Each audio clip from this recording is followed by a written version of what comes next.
All right, guys, welcome back to the Spar Scene MMA Show. Today we're doing the UFC 295 post-fight show. We're going to talk about our reactions, what's next for these fighters. We're going to kick it off with Yuri Procházka and Alex Pereira. Alex Pereira, TKO, knockout. How do you guys feel about that? It was going the way that I wanted it to go for about 2 rounds and 1 round and a half.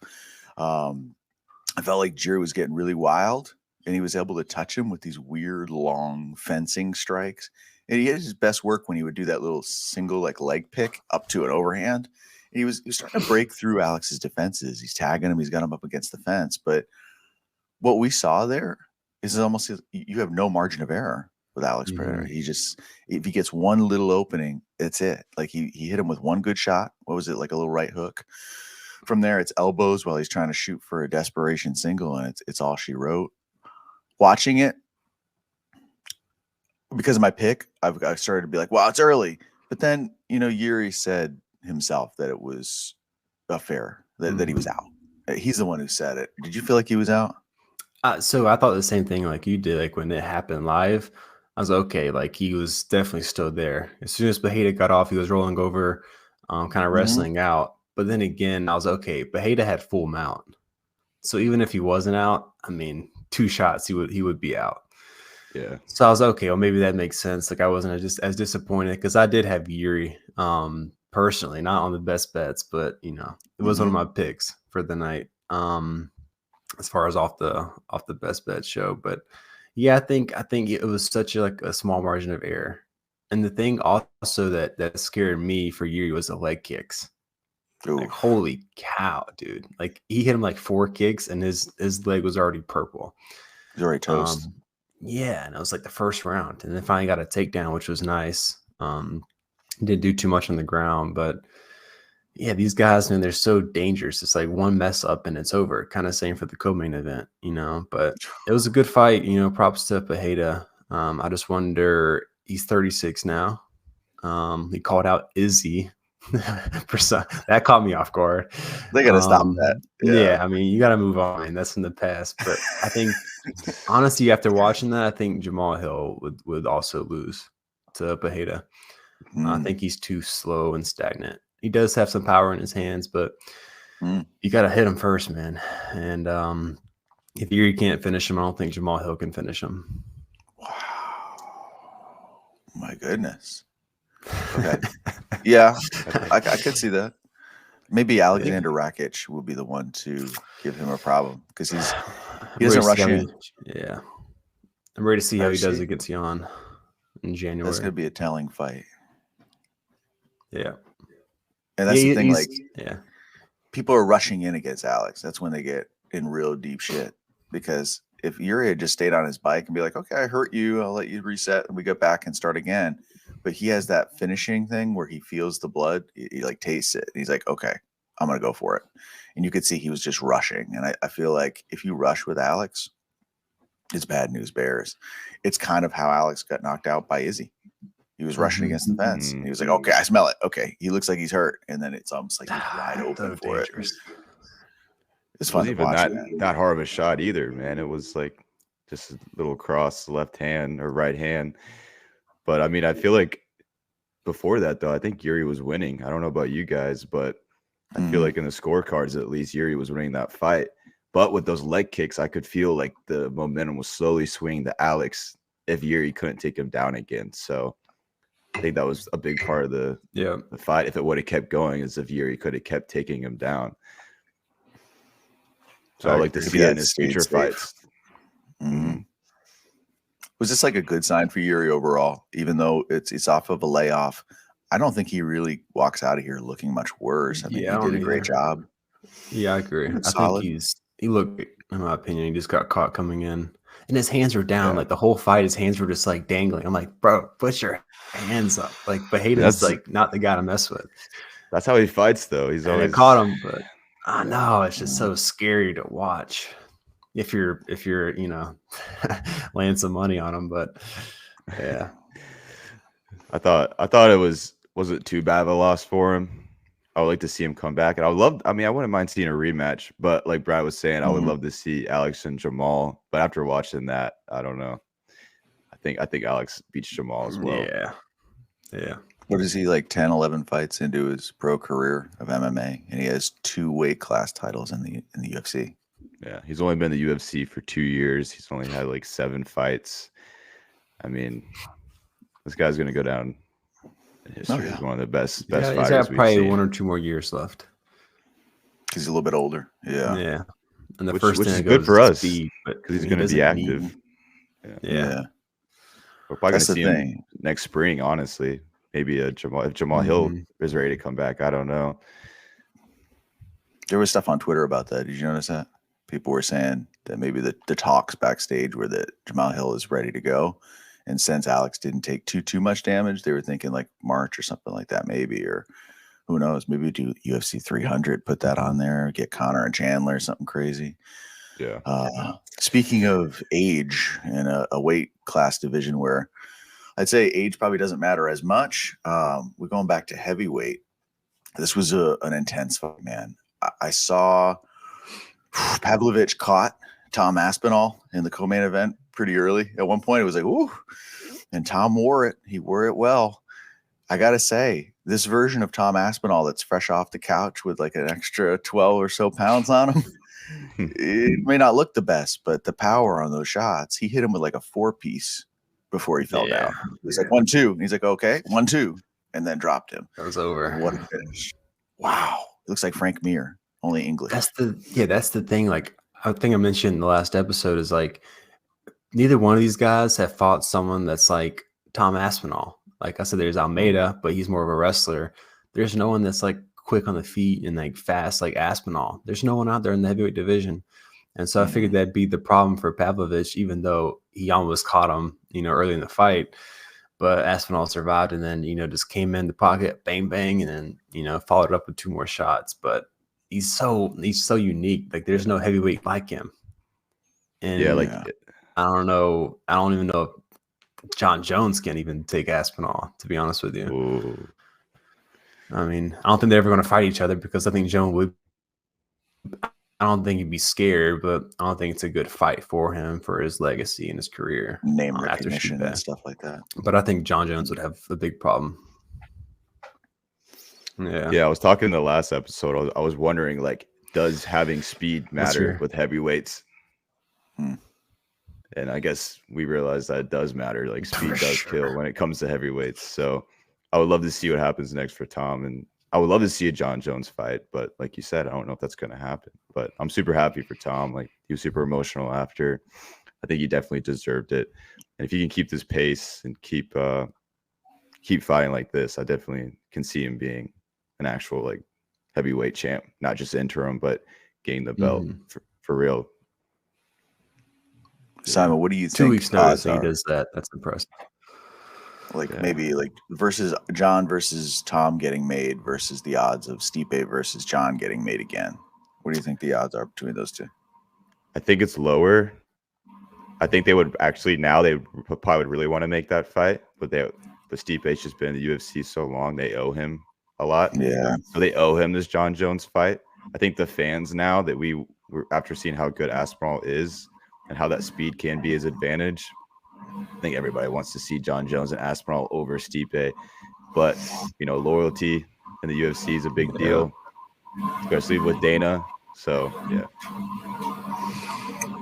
I hate to say this. I would pick against John in the fight. And me, I love John. I love it. I haven't seen him enough. I haven't seen him enough lately. Like we have that one round against Gane where he like is on the feet. They both looked kind of weird on the feet, to be honest. The first 2 minutes of that fight was very weird. It was all really weird. You could see Gane was so scared of getting taken down that his striking was also suffering because of it. And they were both feeling each other out. John's like, I haven't fought in 3 years and now I'm up a weight class. It was just a weird fight. So I don't really know where he's at. Like, can he take a shot up at this weight class? We don't know. He hasn't been hit up here yet. He just hasn't. You know what I just thought too? I think Tom Aspinall and Cyril Gane, after Cyril Gane's improved a little bit, I think that would be a really good fight. I would think it would lean towards Aspinall, but I can see that being a future heavyweight championship fight. These two modern type heavyweights that are super quick on the feet. And Cyril Gane, if he improves in the wrestling, that's going to be a really good fight. Yeah. Well, one fight that I was so sad to watch, Mackenzie Dern. It broke my heart, man. My energy just like dove down after that fight. Were you sad? You could see it was there. You could see it coming the whole fight. I mean, I was, but you could see it coming the whole fight. I mean, her striking was so sloppy. You know, like the commentators hit around the head, dude. Like she would literally come in, her chin would just be like sitting there for Andrade. Like just awful striking, man. And that shows like she left Pereira, you know, and that shit showed. Have you ever heard the term pulling back straight? You're not supposed to do that when you're striking. Like if you get surprised or shocked, you're not supposed to go and just pull your head back. It's more of like head movement or cover or something, do something parry. But you could see she was kind of pulling back while her hands were still out. And that's kind of something that it's just a comfortability thing. Yeah. But she was catching her. That's the thing. It was so weird. I saw what I wanted to happen at first. She was starting to catch her a little bit. And then I'm like, maybe if she could take her down and make this happen. But Andrade was like, I got bills. I got bills to pay. And she just put down the Brazilian hammer, dude. I mean, it was hard to watch because it was a really pro Mackenzie Dern crowd where I was watching it. I was telling Simon before this was a bunch of jiu-jitsu girls that were like rooting for her because I think they see her as like an analog for them.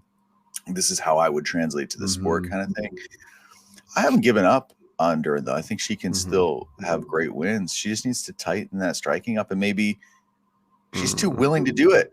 She's too willing to strike. Stop striking so much. This is not your money game. You got to go to the ground. Yes. Use wrestling. Yes. Stop Exactly. doing this. I feel like the one positive to come from that is that she can fix that easily. Like she was getting completely dominated. Like she beat herself, in my opinion. So I think she can fix that. You know, just focus on striking for a little bit. Maybe get a new striking coach. I don't know, but just work on that. I think that she can come back and, you know, get a few wins, but definitely not the best outcome for her. But again, I think that can be an easy fix, you know? So I don't know.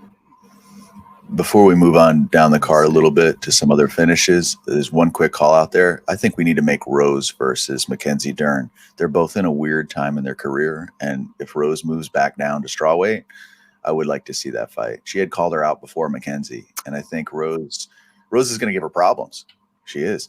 It is going to be an interesting fight. I think Rose would win. After last night, Rose is definitely got Rose. I think Rose would win. She's not a slouch on the ground. Mackenzie keeps her head up. She has a lot to show. Mm-hmm. She's got a lot to improve on to be elite again, in my opinion. Maybe Angela Hill's defense and just isn't that dangerous on the feet. That kind of showed that, okay, Mackenzie might be good. Well, no, I think Angela Hill just doesn't have much defense, and she's not powerful to where you have to respect her power and have your defense as tight as it needs to be. So I think that was a part that, you know, got everybody to be a little bit biased. But now we know. I was a little bit worried that I did that same effect with my pick with Lupi Godinez, but the truth is it turned out she was doing well. But at first I was like, maybe did I overestimate how good she was in the previous fight? But then she ended up pulling it out. Just a couple quick call outs. Wanted to pick your guys' thoughts on, first of all, Sabatini getting KO'd and flatlined, and also Matt Frivola. Oh my goodness. That was an incredible finish. The toe touch with the end of that head kick. What'd you guys make of those two fights? I thought it was good marketing for Frivola, man. I think Saint Denis. Oh, I think Brad froze. Yeah, I think. Oh, here he's back. I think Frivola. Yeah, I'm back. I think Frivola, he's good. Like he caught Dober. You know, that's not easy to do. But then again, he just almost like Mackenzie, the defense just isn't there. You know, and like he was running against the cage, getting away from Saint Denis, and like just leaves his head out there and just bang. Like I don't know. I think he has potential, but I don't know what it is. He's missing something. You know. I think it's definitely on the defensive side, but he's just not sharp at all, like on the feet. But he's dangerous. But I mean, you're going to get caught against elite guys, so it's not going to take you but so far. He was like using that dog style where he was just like trying to bully him, almost like, hey, you can't touch me. It's not going to hurt me. I'm going to get in your face. And like, kind of like Mike Breeden did to Anshul Jabli, that kind of thing, where he was like trying to big dog him. Yeah. It's a low, he's trying to be too tough. It's a low fight IQ way to fight, but it can work. But we saw but in that situation, it did not work. When you go against a guy like Benoit Saint Denis, who's obviously super skilled, coming in there with like a dog is not going to work. Wasn't Benoit Saint Denis some sort of like, let's say it again, Brad? Military guy, you were saying? Oh, he used to be a specialty, yes, like a equivalent of a Navy SEAL, I think, in his country doing whatever he was doing. But you were saying about Sarah Longo. I think you froze. Go for it. Sarah Longo. They had 3 guys fight, and 2 lost, and 1 was a draw. Those guys, man, they've been on a losing streak recently. You know, it's typically a good camp, but they've been struggling a little bit. I just want to point that out. They're slipping because they got Marab coming up. He needs to redeem the camp because was it Aljo? Listen, they're just eating meatball subs and just doing jiu-jitsu up there in New Jersey. Going to the Spa Castle in Jersey. Dude. They got Weidman in Carolina, so they need maybe he needs to move back, help out. Listen, I met Chris Weidman once. I'll give him some advice. It's going to clean up his career, dude. He'll trust me. He'll remember me that one time I was like, hey, what's up, man? Then before we close out, do you guys have any last thoughts on Diego Lopez knocking out Pat Sabatini? It's beautiful. What do you guys think about that? I thought it was awesome, dude. I mean, especially Lopez coming as an underdog. Yeah. Big star. He's got star potential, dude. He's talented, man. Yeah. Yeah. Kind of reminds me of 28. Pereira. Yeah. If you guys remember when Pereira fought Ryan Hall, and Ryan Hall was doing a bunch of crazy like inversions and stuff, and the way he rushed in and was just like boom, and pounded it out with hammer fists. This was kind of like that. I felt like he was able to get in there and just rush Sabatini in a way that Sabatini was not prepared for. Sabatini wanted to get in there and just like maybe hit a little lay and pray. He wasn't having it this evening. In summation, guys, I do have a question for you guys before we wrap this thing. With the main events, who do you think is the next fight for each of those guys? For the main for what fight? Pereira versus, I think they do the last 2. When is the last 2 next matchup? Yeah, I think Jamal Hill Pereira will probably happen because I mean Jamal was the interim champ or is the interim champ. And then I would say they'll do Aspinall versus Cyril Gane. Yeah, I probably have to agree with that. I think or Almeida. Jamal Hill. We'll see. Yeah. Cool. That'd be a good fight. I think everyone's going to all collectively tear their ACLs, and then we're just going to end up with Jamal versus no, we're going to end up with like Jalton Almeida versus like Derek versus Lewis, Derek part Lewis 2. again. For the title, interim title. No, don't keep falling apart, cards. No, it was a good night overall. I thought it was night. All the main card fights ended in finishes, so that was awesome. I thought the pace of the card was really good. The last fight started before 12 o'clock, so that was nice Eastern time. So I was able to go to bed a little earlier. But that about does it for a recap episode. We'll be filming a best bets this week, right? Yeah, let's go. Best bets and a preview for the fight night coming up. Again, make sure to check out our Instagram and Twitter for more clips and come and chat with us. We might be posting some more clips about this fight. If you guys have any opinions, let us know. But again, that does it for the UFC 295 post-fight show. We'll see you guys next time.